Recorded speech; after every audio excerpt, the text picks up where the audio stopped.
Shalom. So I'm gonna call this lesson temptation. I'm gonna be reading from Second Maccabees, chapter 7, verse 1 in the Apocrypha.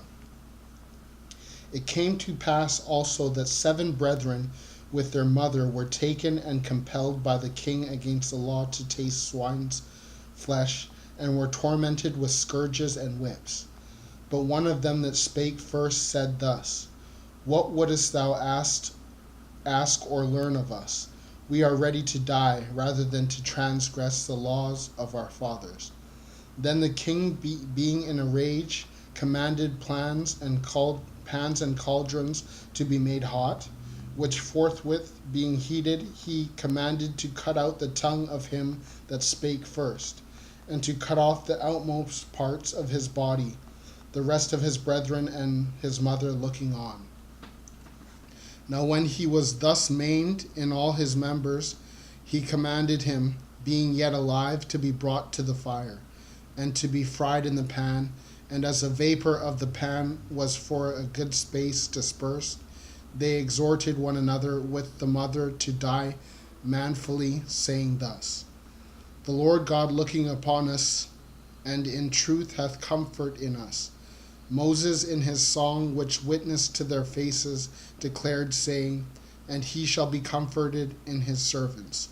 So when the first was dead, after this manner, they brought the second to make him a mocking stock.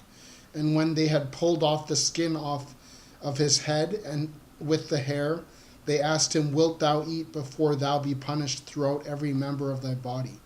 But he answered in his own language and said, No. Wherefore he received the next torment in order as the former did.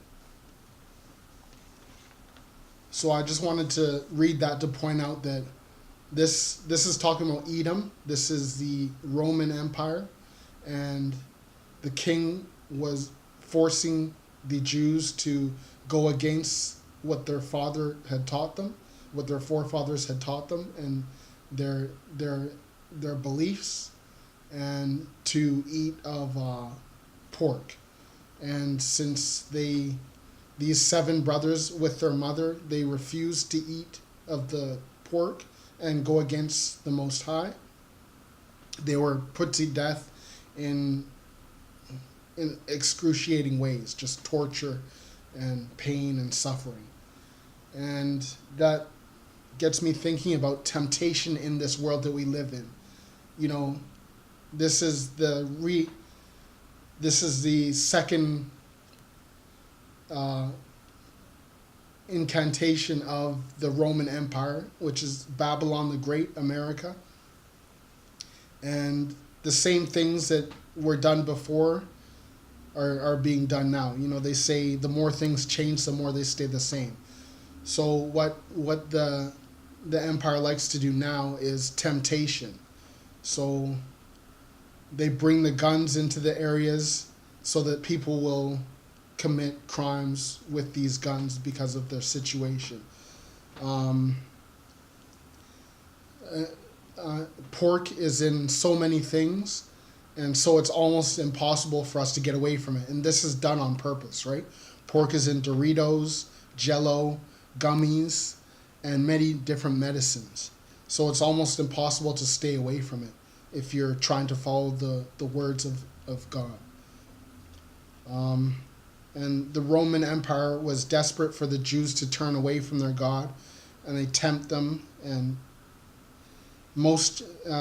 this leads me to draw the parallel to the laws that we have. Like, most churches do worship on a Sunday instead of the Sabbath, which is sundown to sunup, Friday evening to Saturday evening. And most jobs, you have to be clean shaven to work on that job, like most professional jobs, and probably, you know, a good 3/4 of jobs, you have to be clean shaven on the job. So it's like laws are in place for us to go against what the Most High has commanded. So yeah, I titled this lesson Temptation, and I just wanted to show that the same empire that was doing this in the past is tempting us to go against the Most High's laws now. And yes, this is what I wanted to share with you. So, shalom.